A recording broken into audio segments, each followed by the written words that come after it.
It's been a few days, but we're back here on day 16 with more Bridges action. We're coming to the end of the game with only 2 days left, and we're starting to see two packs form. Orange and yellow are neck and neck with similar point counts fighting over the lead, with green close behind. The second pack is red, blue, and magenta, who are all in the 90-point range and are unlikely to finish first, but they still might have some potential to place spoiler on the finishers, and of course, even if you don't hit first, it's still good to place as high as you can in the standings. So we'll be paying attention to what they have left for us in the game. The final phase of the game is all about making sure to finish out strong, and to do so there's three main considerations.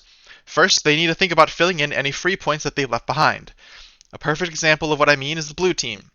Early on, they made a number of bridges in their area, but never claimed the floors that they bridged to. These floors are now just free points that they need to make sure not to miss. These free points include the starting tower, which can often be overlooked. It's unfortunate to finish the game with free points on the table.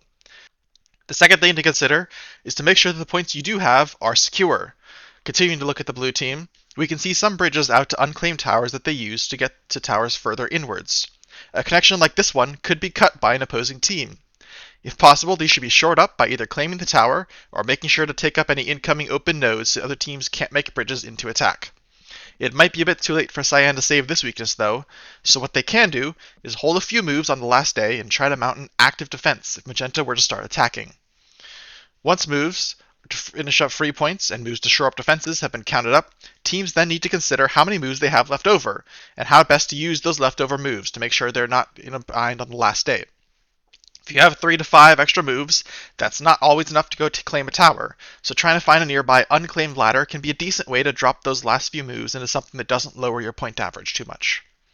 With all that said, let's take a look at team builds. The Magenta team has built this cute-looking ghost-haunted snail. Over at the green team, their goo monster has been upgraded to lean casually on the bridge's side. Turning into the moves, let's start with the blue team since I already started picking on them.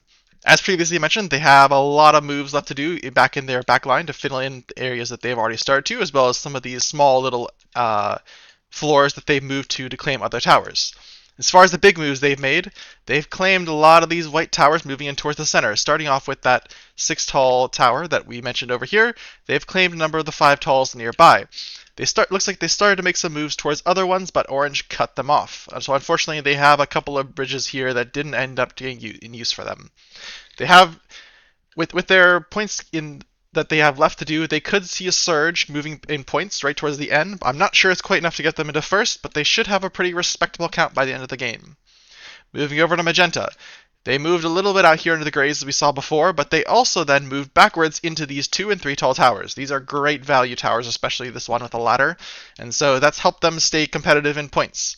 It looks like they've fully given up on the center and will just try and pick up as much as they can here on the outer edge before the end of the game. Moving over to red. The red team also got cut off from the center earlier here by orange and was not able to take any of these 5 talls along the edge. Instead, they focused their attention in towards these grays, taking some of these 4 and 5 tall grays over here, as well as some of the 2 and 3 talls here nearby the edge. I expect them to grab this 2 ladder tower here near the end and begin to fill in a number of the towers in the middle here that they've sort of bridged to but never quite finished up.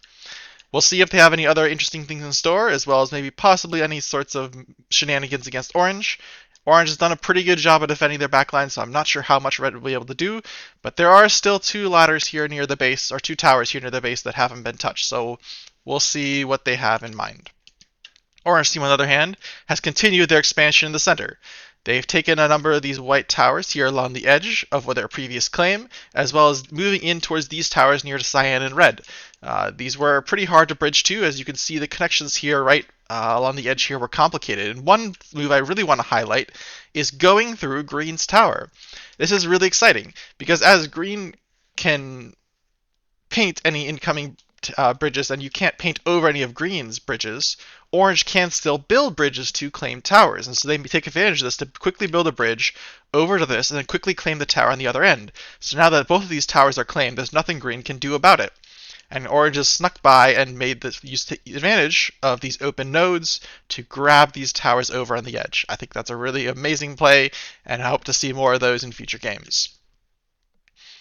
Over to the yellow team. They finished up a little more, fully claiming in a lot of this area near the orange team, getting uncomfortably close here towards some of orange's weaknesses. But it's maybe not as bad as it seems, as this is a 3 tall tower and that's a 4 tall tower, and yellow does not have access to any 3rd or 4th floor ladders in this area yet. So as of yet, it'd be hard for them to do a full capture of this tower, but we'll see if they have any shenanigans for us in store on the last day.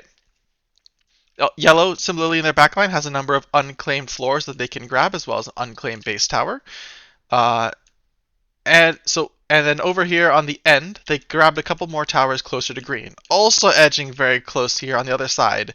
I think this is a great play, puts them in a great spot where they could easily make some little strikes against green and orange on the last day to knock off a couple of points, maybe get them just that little bit of edge that they need. Green team, on the other hand, has moved into these white towers closer to orange. Grabbing this whole row, all of these have at least one ladder in them. These are great point values, and it's helped them to surge back in and keep up with yellow and orange.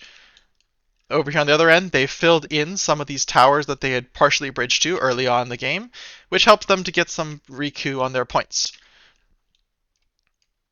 All in all, the teams have taken up a lot of space and it's getting more and more complicated, especially this center area has been a super exciting match as teams have been pushing in and trying to claim territory and edging each other out of certain spots. It's been really exciting. Overall, the game's been a lot of fun, and I expect that the end of the game will be just as great as the middle parts have. Hope to see you there.